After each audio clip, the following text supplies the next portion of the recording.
Welcome to Empowering Plans, a show dedicated to identifying waste and undue expense in the health benefits industry, discovering ways to maximize benefits while minimizing costs, and empowering employers, administrators, and consultants to emphasize, once again, the benefit in benefit plan. Today's episode is brought to you by the Phia Group, empowering plans since 1999. Now here are your hosts, the Phia Group's own CEO, Adam Russo, and Senior Vice President and General Counsel, Ron Peck. Hello, everybody, and welcome to another episode of Empowering Plans with the Phia Group. I am your co-host, Adam Russo, the CEO and co-founder of the company. With me, as always, is a good friend, my Senior VP and General Counsel of Phia, Mr. Ron Peck. Say hello, Ron. Hello, Ron. And back with us. You guys got to see what she's wearing today. It's pretty eventful, I guess that is the word I'd use. Back with us, as always, a crowd favorite, someone that literally cannot walk down the street without giving her autograph out. The infamous Jen McCormick is here. Say hello, Jen. Hello. Man, I don't know about you guys, but I am beat from Halloween. I could tell you, LBK, Life Before Kids, Halloween was a very different experience. Halloween back then used to be, all right, you go out on Saturday night, whenever it was, you wear something that you really wanted to wear, but you couldn't wear because of society. I'm not going to tell you what I used to dress up as. You can feel free to email my wife. She'll probably show you some weird pictures. But anyways, that was it. It was a Saturday night. You go out. And then on Halloween, you hope for as little kids as possible to show up to your door because you actually have no candy and had to do a quick run to Cumberland Farms or whatever your local convenience store is and bought a few candy bars. That was life before kids. Now, Halloween literally has taken over Christmas as the longest dreaded holiday.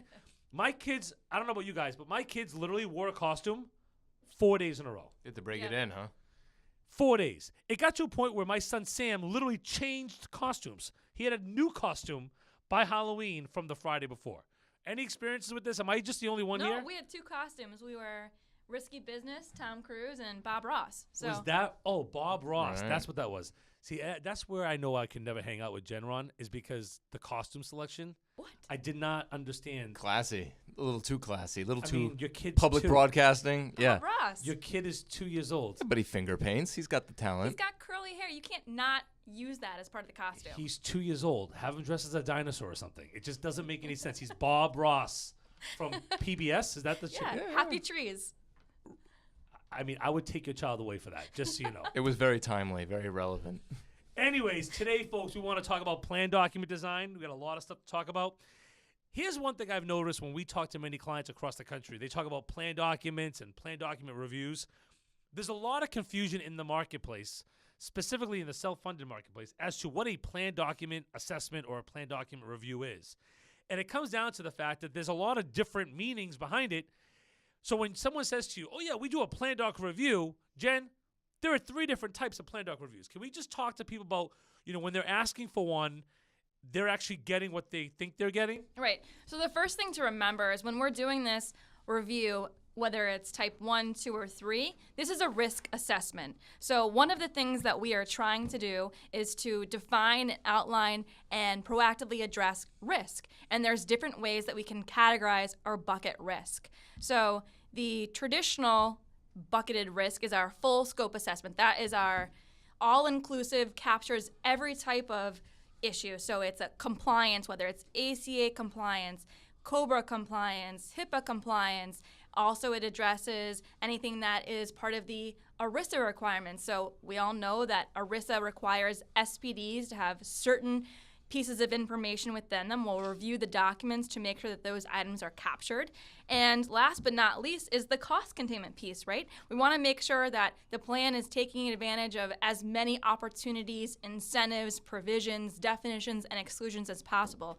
So our full scope risk assessment captures all 3 of these areas within it. So it is a 30-page document outlining a lot of information, and it's a really great piece of review for someone who has the opportunity that is working with the right administrator to be able to take advantage of all of those opportunities. Right, but that's a full scale. That's like head to toe. You're including everything about Phia, all of our cost containment, our subrogation, our negotiation language, the tactics, all that's there. But the reality is, a lot of people just want a healthcare reform compliance assessment. That's all they want to know. Is my plan compliant with the ACA? Right. So after getting some feedback from people who maybe it's not that they don't want that, but maybe last year we reviewed their document and already incorporated all of those really excellent cost containment pieces of information. But over the past year, ACA has changed. There's been some executive orders, and maybe we need to review our document to make sure that what has changed over the past couple of years has been incorporated into my document. Now, here's the thing. Let's say you decided to do one of these, healthcare reform ACA compliance assessments. That really wouldn't help us when it comes to that Macys case that recently came out, Ron, right? No, and I'm glad, Adam, you mentioned the idea of a focused review for a specific reason. And then, Jen, you've mentioned cost containment a few times as well. And Adam, I'm glad you bring up that Macys case. For those of you who didn't get the email or haven't seen the notification about it, amongst other things, one of the issues that Macys and their TPA are now dealing with is they implemented a cost containment program, just like you said, Jen. But Adam, like you mentioned, they didn't do a focused review or change on their plan document specifically to implement that program. So their plan was ACA compliant. ACA compliant, you their bet. plan met all the needs for ERISA. Good to go.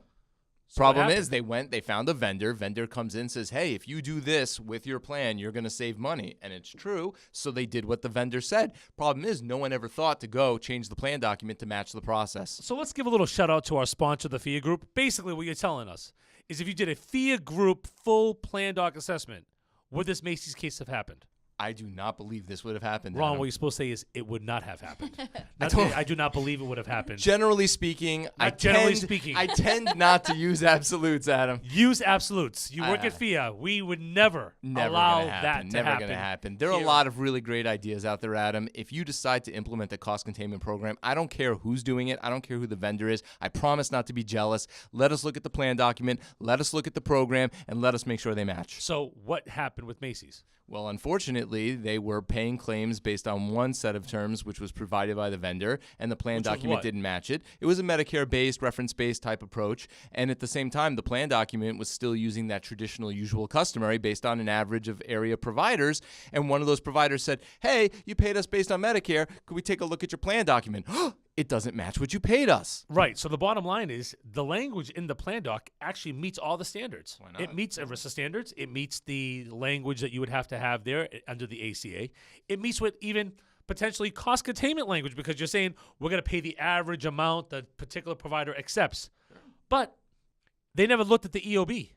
And so they're paying Medicare plus 120 or Medicare plus 130 on those same particular claims. That's where the pushback. And guess what? I would put $1 million bet on this. How did the Department of Labor find out about this case? Could it possibly be a balanced bill? Right. The thing that's really interesting here is why does the DOL audit a plan? Why does the DOL get involved? Right, how'd that happen? Why'd they pick A on complaint. Macys? A Noise. complaint. Yeah. There's not enough time, there's not enough resources for individuals at the DOL, EBSA, to randomly audit or target certain entities. Instead, they need to focus their resources based on complaints that have been brought to their attention. I mean, here's the bottom line, right? I mean, we know that Jen McCormick would never shop at Macys. But a normal person would, right? I mean, Jen is at least, I'm assuming Nordstrom's is the bottom line. That's like a Walmart equivalent for Jen. But the bottom line is they're already losing money. They're already slashing stores and employees. This is the last thing they need. But the only reason it happened is a Macys employee went out of network. They got balance billed some ridiculous amount of money. A bunch of people did. And they filed a complaint. That's how this happens. And you know that the provider who feels that they've been underpaid is definitely conspiring with and or counseling the patient. You think that when they balance bill someone, they say, hey, sorry, you owe us money, end of story. No, they say, check in with your plan, make sure they're paying appropriately, here's your right to appeal. These providers are definitely counseling their patients on how to protect their rights. If your plan is not airtight, they're going to find the leak. Well, why? It's because the providers have to. If you're a hospital, we listen to their webinars, right? We listen to their podcasts. We go to their conferences, in disguise, of course. But we go to their conferences, and they know that when it comes to reference-based pricing and Medicare Plus, they know they're limited in what they can do. But one of the things they can do is create a lot of noise, create a lot of havoc. And if they can get employees to complain to HR, if they can get employees to complain to the federal authorities like they did in this situation, that is where you get some change. So shifting a little bit, as we're talking about all the different assessments and what you do on a plan doc, one of the things I've noticed across the country is a lot of our clients out there, Jen, are saying, they want to have customization. They want to be able to, alter and change every provision. They want 18 definitions for workers' compensation exclusion. They want 25 definitions for what an illegal act is. But Jen, is that really what they want? So that may have been the case in the past, but now, which is exciting and maybe one of the reasons why this is something that we should be talking about and should addressing now, is that there are more and more self-funded plans these days. People are transitioning from a fully insured plan to a self-funded plan. So they're excited about this new opportunity to design a benefit plan that matches their needs. But being previously fully insured, for example, they have no idea what their options are. So they need help. They need guidance. They need to work with somebody that has an idea about what the best practices or the recommendations would be for outlining how they can have the most compliant, cost-containing, and ERISA-satisfied documents. And that's where our flagship template comes into play. That is something that we have built based on our very own Phia plan. Prior to flagship, when we're just using PDM, give me an example of one definition where we would offer multiple offers versus now with the flagship where there might be one definition that we're telling all of our clients to use. The workers' compensation is the best example. We literally had 11 different options for what a workers' compensation exclusion should be. But out of everyone who's making plans and drafting plans, usually item number 8 is the one that people most commonly select, and it gives the plan the most flexibility for their workers' compensation issues and most often aligns with the stop-loss policy. So let me guess. Flagship only offers number 8. Eight is great, Adam. And that's it. So at the end of the day, from a timing standpoint, how much time per plan doc is saved if you're creating a plan doc from scratch? Using the flagship template, how much time are you saving per plan? There's about 75% fewer questions, so you're saving at least an hour and a half. So how long will it take you to complete a plan doc? Well, me, I can talk about the average individual. So Right, what's the average Yeah, person? we don't want to hear about you, Hall of Famer. We're good. No, Right, what's the average amount it of should time? probably take about 45 minutes or so. 45 minutes to complete a plan. And now that plan, is obviously compliant with ACA, compliant with state or federal laws, compliant with the ERISA standards, compliant with cost containment features. What else? And we're familiar with that plan language and its layout. So as you're working with vendors and cost containment programs in the futures, aka the Macys situation, when you come to us with that new vendor, that new process, we know exactly which language to change and where to add the new verbiage. Speaking of Macys, and not because I have planned on going to the Macys Day Parade on Thanksgiving Day. It's which coming is up. Right? Good call. Very Good timely, call. right? That's another holiday I'm dreading, right? Bringing all 4 kids to Aunt Denise's house for horrible, I hope she's not listening, horrible turkey. Very dry turkey, let's just put it that way. Do you guys remember that movie, National Lampoon Christmas, when they literally ate the turkey and they were it blew up on the table? It literally had smoke on it. Aunt Denise's turkey isn't that bad, but it's pretty close. Just add water. You're good. Right, but speaking of Macys, talking about what happened in that case, Ron, who's ultimately responsible for fiduciary breach in that situation? Sure. So ultimately, it's going to be the plan sponsor. The employees are the ones who entered into this arrangement. They've been making contributions based on a promise their employer made for them. Eventually, the plan is going to be the one holding the bag. I wouldn't be surprised if that plan then turns around and tries to go after their broker, their TPA, and everybody's fighting each other. So brokers, administrators, stop-loss carriers, employees, employers. This is an example of a situation where directly the plan sponsor is being held in a breach of fiduciary duty. I can pretty much guarantee you, I doubt the Macys employee benefit plan sponsor knew that this was happening. And that's why you really need to be careful, because nowadays, more than ever, as people are trying new cost containment initiatives, as people are trying to rein in the overall cost of claims, these types of situations can happen. So if you are the fiduciary, or if you work for someone who thinks you're the fiduciary, thinks you're an expert, this is where you may want to reach out to someone like the Phia Group to see if you could transfer that fiduciary duty and make sure your plan document wording aligns with the actual operation in effect with your administrator. Anything else to add there, Ron? I think we've covered everything. Fiduciaries, plans, shopping, holidays. What more is there in life? And remember that just because you have had your document reviewed one time and you put a cost containment provision in the past doesn't necessarily mean that it's still up to date today. Macys is a perfect example of that. So always make sure that as your provisions are being updated, as your programs are being updated, that you re-review those to make sure that the language in the program exist together. Every 3 months or 3,000 miles, Jen? That's right. Miss McCormick may not be very good at choosing Halloween costumes, but she Oh, definitely man. knows plan design. That's for sure. We have to give her that. Anyways, that's all the time we have today, folks. On behalf of Jen McCormick, Ron Peck, and myself, Adam Russo, thank you so much for empowering your plans. Good day.